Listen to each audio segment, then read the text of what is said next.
All right, y'all. Once again, this is the Black Mythology channel, and we will talk about all things Black mythology, sci-fi, comic book genre. But right now, we're talking about something a little more relevant in the community. We're talking about hip hop being on trial. Has hip hop betrayed the Black community? That's the question at hand. My partner here, the original hip hop enthusiast, hip hop historian, used to be producer for some abstract rapper back in the day. His name was Kid Supreme. And yeah, shout out to my man Kid Supreme, whoever he may be. So back to the topic at hand. We're talking about hip hop on trial. So my man here, he's going to talk about how hip hop is on trial and hip hop is guilty of betraying the Black community. I will beg to differ. Let's get this thing going. State your case. Well, first of all, I do not like to call this new music hip hop. I want to refer to it as rap music. And do I think that rap music has betrayed the Black community? Absolutely. I think it started out back in 1988 when it was classified as hip hop, in my opinion, with NWA, with the whole gangsterism and the whole gangster music. And I think it progressively got worse. And I think this was done on purpose by the powers that be, the people that own the record companies. And I think that's when it started, because back in the day we had groups like Public Enemy. They had the Nations of Millions back in 1988. We had groups like Brand Nubian who preached Black excellence.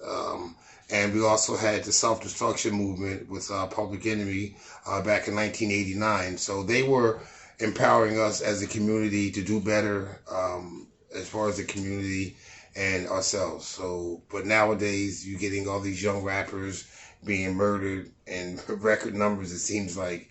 And I think that that's being perpetuated. And I think that people or these young children are living out this real life movie. But in all actuality, it's reality. Okay. That's how you feel about it? Absolutely. How about this? Hip hop has lifted thousands of young Black men and women out of poverty. Has created thousands of jobs and thousands of careers. For who? Has created entrepreneurs in our Black community. You have trust fund kids at this point because hip hop created that. Hip hop has created an avenue for disimpoverished children to see wealth. Is that worth something? No, it's a small minority. So how many of these children or these young rappers are actually getting rich or becoming millionaires with trust fund babies? It's a small minority. The higher ups or the higher echelon or the record owners or the record companies are the millionaires. They even have life insurance policies out on these rappers, and they do not receive the economic wealth in a lot of cases until they're actually dead and deceased. So I beg to differ. So it didn't create a lot of millionaires. You probably can't even name 5, maybe. How many years has hip hop been around? Hip hop since the 70s, early 70s. Since the 70s. I'll say early 80s. No, it's groups before Grandmaster Flash or Sugar Hill Gang, which came out in the 70s. Hip-hop, in the 80s, I'm sorry, bro. Hip hop now has grandchildren. Okay. What does that mean? That means now you have 3 generations of people that have been wealthy. What's wealth? What's generations of people. These rap artists are not wealthy, These kids live in gated communities now. These artists live in gated communities. It's a small minority. It's a small few. You say it's small, but it's larger than it was before. You have these successful families now that don't live in the hood. You have the children of these people who haven't even seen that type of struggle. These kids created empires. Now they're grandparents now. So instead of them living in poverty, they live in luxury. They have access to the best schools. They themselves can become millionaires or entrepreneurs or maybe... So you're talking about the children of the pioneers of hip hop? Yes. That's what you're talking about, okay. Yes, they're living good now. Now you got generations of people who living good off of this genre that was created from nothing, from dust. I think the record companies are living good. Rap artists back then, they were not getting paid exponentially. They were not making a lot of money back then. So you really can't find that many, with the exceptions of Puffy or Dame Dash or Irv Gotti or whoever. Okay, I understand that. So you really don't have that many. But are the kids really to blame for the music they create? They're just talking about the environment they came from. Mm-hmm. Is that so wrong for them to express what's going on in their reality and their community? But at what cost? I think nowadays the murder rate amongst rappers is probably the highest it's ever been amongst the rappers nowadays. I don't know that for a fact. I don't have any evidence to substantiate that, but are they wrong, you're saying? So you're saying, okay, so you bring up a good point. So who's the main beneficiary of this rap culture? The record owners, the owners of these record companies. Are they holding a gun to these rappers' heads, making them rap about these things? No, but I guarantee you. So you mean they're voluntarily doing this? I think they're influenced. Not they don't have a gun held to their head, but I guess they're leaning on it more harder to make particular music that's going to desecrate the black community. So no, they don't have a gun to their head, but they're highly encouraged to make that type of music, and it sells. And unfortunately, it's causing the demise in a lot of cases. If that makes any sense. It does make sense. It does make sense. I would like to see balance in the hip hop community as far as positive messages. I think the debate would be, if these records sold, then they would make those records. Is that a fair assessment? I'm sorry, repeat that question?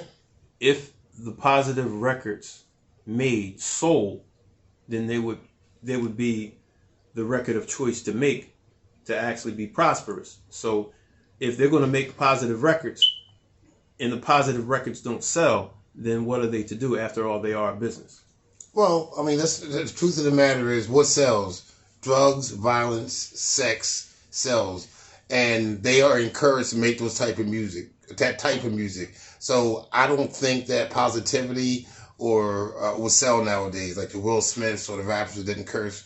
It's a totally different generation now. So I don't think that positivity or positive rap sells. If that's the case, name some positive rappers, if you can, that are selling records and selling albums in record numbers, or selling music in record numbers. So was Lauryn Hill a successful artist? Absolutely, she's one of the highest record sales. Did she win a Grammy? Yes, she did. That was a positive record. That was positive, yes, but it's a totally different generation. I mean, you have these kids nowadays. What's the median age? Like, what, 19, 17, 19, 18, 19, 20. So a totally different generation. And like I said, if that's the case, can you name any positive rappers right? I mean, I wish it would sell, but can you name any positive rappers nowadays that are selling right now? J. Cole, I think. This might sound comical, but I can name Will Smith. Okay, Will Smith. That was a different generation. That was how many years? Decades ago. Talk about Millennium, Will Smith. You're talking about almost 2 decades ago. This is 2000. I'm talking about prior to the Smackgate. Prior to the Smackgate, Will Smith. He built an entire career based on not cursing and having a clean image. That was 2 decades ago. This is 2023. I don't understand. It's still a relevant contribution to the hip hop genre. Okay, relatively. It was relative 2 decades ago. Can we name guys like Rakim? Rakim, yes. Big Daddy Kane. Does LL Cool J? LL Cool J longevity. He's been around for probably 3 decades, 30 years. So yes, but it's totally different. I don't think that LL Cool J, Rakim, Kane, Slick Rick, I don't think they can come out nowadays and have those black conscious records, because the record companies do not want that. So I don't think it will come out nowadays and be as strong as it was back when we had the black excellence or black empowerment during the 80s. Listen, all right. I hope it does, but I don't think it's. I'm gonna keep it a buck with y'all. Go ahead. I cannot stand today's hip hop. To me, I can't either. It's not hip hop. You keep saying hip hop. It's rap. It should not be called hip hop at Mumble all. rap. It should be completely categorized as something different. Yes, totally different category. But that is another debate to be had. This is the Black Mythology channel. Check out the merch, and don't forget, if you want to support the channel, get one of these books, Black Mythology. Bam. Stay tuned, the original. Deuces.